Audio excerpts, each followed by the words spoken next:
जय शनिदेव।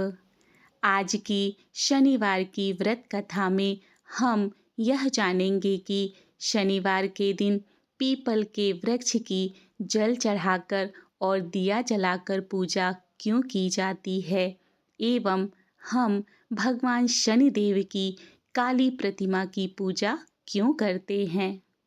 एक पौराणिक कथा के अनुसार एक बार देव असुर संग्राम में असुरों के नायक वृत्तासुर के आगे देव असहाय से हो गए थे। देवों को ज्ञात हुआ कि यदि महर्षि दधीचि की अस्थियों का अस्त्र बनाकर असुर राज पर प्रहार किया जाए तो उनका विनाश तय है। इस पर देवेंद्र स्वयं महर्षि दधीचि के सन्मुख देहदान करने की याचना लेकर आ गए। उस समय महर्षि दधीचि की उम्र मात्र 31 वर्ष की थी और उनकी धर्मपत्नी की उम्र 27 वर्ष की थी तथा गोद में नवजात बच्चे की उम्र मात्र 3 वर्ष की थी। देवेंद्र इंद्र की याचना और देवताओं पर आए संकट के निवारण हेतु महर्षि दधीचि देहदान हेतु तैयार हो गए तथा अपने प्राण योग बल से त्याग दिए। देवताओं ने उनकी अस्थियां प्राप्त कर मांस पिंड को उनकी पत्नी को दान हेतु दे दिया। दाह संस्कार के समय महर्षि दधीचि की पत्नी अपने पति का वियोग सहन नहीं कर पाई और पास में ही स्थित विशाल पीपल वृक्ष की कोटर में 3 वर्ष के बालक को रख स्वयं चिता में बैठकर सती हो गई।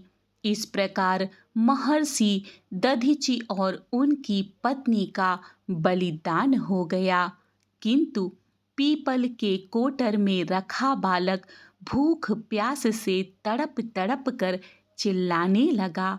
जब कोई वस्तु नहीं मिली तो कोटर में गिरे पीपल के गोंदों अर्थात फल को खाकर सुरक्षित रहा। एक दिन देवर्षि नारद वहां से गुजरे तो बालक को देखा और उसे उसका परिचय देते हुए पूरी बात बताई। बालक ने पूछा कि उसके पिता की अकाल मृत्यु का क्या कारण है, तो नारद जी ने बताया कि उन पर शनिदेव की महादशा थी। छोटा सा बालक बोला, यानी उनके ऊपर आई विपत्ति का कारण शनिदेव की महादशा थी। इतना बताकर देवर्षि नारद ने बालक का नामकरण कर उसका नाम पिप्पलाद रखा और उसे दीक्षित किया। नारद जी के जाने के बाद बालक पिप्पलाद ने नारद जी के बताए अनुसार ब्रह्मा जी की घोर तपस्या कर उन्हें प्रसन्न किया। ब्रह्मा जी ने जब बालक पिप्पलाद से वर मांगने को कहा तो पिप्पलाद ने अपनी दृष्टि मात्र से किसी भी वस्तु को जलाने की शक्ति मांगी। ब्रह्मा जी से वर मिलने पर पिप्पलाद ने सर्वप्रथम शनिदेव का आवाहन किया और उनके सामने आते ही आंखें खोलकर भस्म करना शुरू कर दिया। शनिदेव को इस प्रकार जलता देख ब्रह्मांड में कोलाहल मच गया। सूर्यपुत्र शनि की रक्षा में सारे देव विफल हो गए तो सूर्य देव ने ब्रह्मा जी से विनय प्रार्थना की। ब्रह्मा जी स्वयं पिप्पलाद के सन्मुख पधारे और शनिदेव को छोड़ने की बात कही, साथ ही 2 और वर मांगने की बात कही। इस पर पिप्पलाद ने 2 वरदान मांगे। पहला वरदान, जन्म से 5 वर्ष तक किसी भी बालक की कुंडली में शनि का स्थान नहीं होगा, जिससे कोई और बालक उनके जैसा अनाथ नहीं होगा।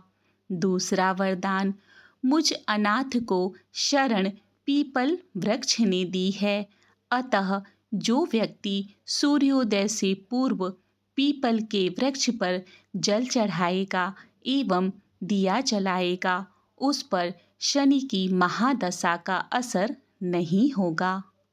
ब्रह्मा जी ने तथास्तु कह वरदान दिया।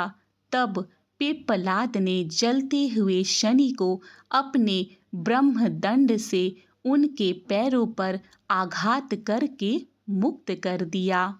इससे शनिदेव के पैर क्षतिग्रस्त हो गए और वे पहले जैसे तेजी से चलने लायक नहीं रहे। तभी से शनि शनैश्चरति शनैश्चरः अर्थात जो धीरे चलता है वही शनैश्चर है कहलाए और शनि आग में जलने के कारण काली काया वाले अंग भंग रूप में हो गए। संप्रति शनि की काली मूर्ति और पीपल वृक्ष की पूजा का यही धार्मिक कारण माना जाता है। इस कथा के पश्चात आइए जानते हैं शनिवार को पीपल की पूजा के नियम क्या हैं।